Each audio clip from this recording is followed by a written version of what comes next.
In the first 3 episodes of Silo, Juliet Nichols came off as a person who didn't express herself much, but from the look on her face, you could tell that her life had not been easy. Her father was a doctor, and it was very unlikely that anybody would do what she had done. She had joined the mechanical division, and it not only meant choosing a different career than your father, but also voluntarily bringing down one's social status. The levels of the silo were like class hierarchy, where the ones on the topmost level were considered to be superior to the ones living down below. We always had a hint that something of that sort might be a common practice, just like in any other human settlement. But in Silo Episode 4, we got a clear idea of how much class discrimination was there in this dystopian society. Sandy, who was the sheriff's assistant, gave Juliet a really hard time because she considered her to be unworthy of the position, as she came from the lower levels. But Juliet was thick-skinned, and she didn't let all these things get to her mind. She had realized that she didn't have an ally, and if she needed to find the truth about George Wilkins' death, she would have to be a part of the system and try to bring some people on her side. Bernard Holland and Sims had gone to meet Deputy Marnes, who was mourning the loss of his friend and mayor of Silo, Ruth Jones. Deputy Marnes was very sure that Ruth had been poisoned, and he wanted to find the murderer and kill him with his own hands. Bernard told Juliet that until elections were held again, he was the acting mayor, and that he would swear her in as the sheriff so that she could take charge of the pending matters straight away. Both Sims and Bernard didn't want Juliet to be the sheriff, but destiny had planned something else for her. A girl from the lower levels had climbed the ladder and made her way to the top, and the residents were shocked, as it was not very often they witnessed such a classic underdog story. Spoilers ahead, don't forget to like and subscribe. In the previous episode, when Mayor Ruth Jones went to meet Dr. Pete, it became quite evident that he was not in touch with his daughter, and talking about her made him very uncomfortable. Their relationship had taken a hit after Juliet's younger brother and her mother left them forever. Dr. Pete was himself suffering from the trauma, and there were times when he couldn't be there for Juliet. Juliet was merely 13 years old, and she was expected to take on responsibilities and do things that she had never done, and neither had any child at Silo. Dr. Pete was mostly busy with his clinic and patients, and he asked his little daughter to gather all the stuff that belonged to her mother and brother and hand it over to the recycling division, as that was the designated place in Silo where all the extra stuff went. Juliet felt like she had to go through the trauma all over again. That night, when her father came back from work, she got extremely angry at him and told him how unfair it was for her to deal with all that stuff alone. Juliet felt alone, and it frustrated her that her father still prioritized his work and didn't think that it was important to be with her until they got better at dealing with stuff. Dr. Pete loved his daughter, and he knew that he was not able to fulfill his duties as a father because he, too, was grieving the loss of his wife and son, and he had become inept in dealing with his own emotions. He couldn't provide her with the emotional support that she craved, and neither was he able to fill the void that had been created after they suffered the loss. Dr. Pete had started expecting a lot from her to the point where she had a nervous breakdown and blamed her father for everything.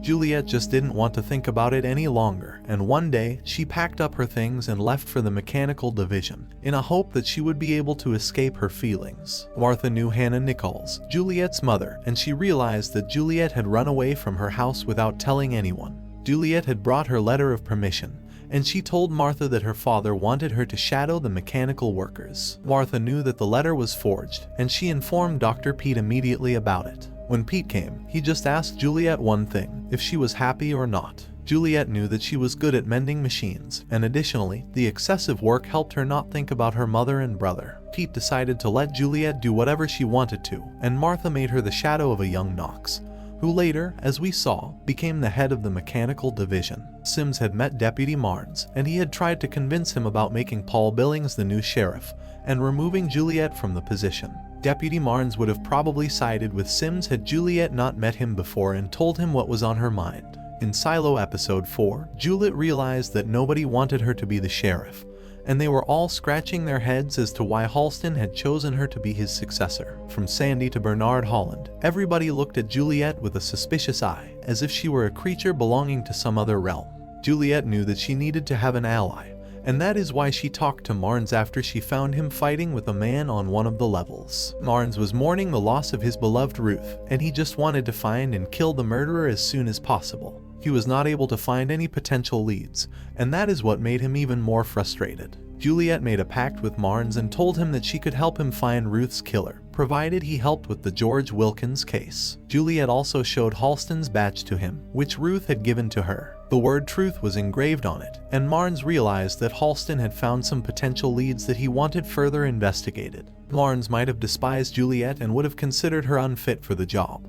But after that moment, he realized that it was necessary for her to be in that position, and she was probably the only one whom he could trust. It's intriguing how, just after Marnes told Sims that Juliet at least deserved a chance, he was attacked by an anonymous man. The man was hiding in his quarters, and he pounced on him as soon as he entered. The man took Marnes' gun and pointed it at him. Though we are not shown if he shot Marnes or not, seeing the fervor in his eyes and taking into consideration the circumstances, we believe that he would shoot and kill Marnes. The stakes would have been high, and whoever was behind the attack would have realized that it was imperative for Marnes to be killed so that the secret wasn't revealed. At the end of Silo Episode 4, Juliet found out about George Wilkins' missing file. Halston had hidden it from the Judicial and kept it inside his cabin. It meant that Halston also believed that the Judicial couldn't be trusted.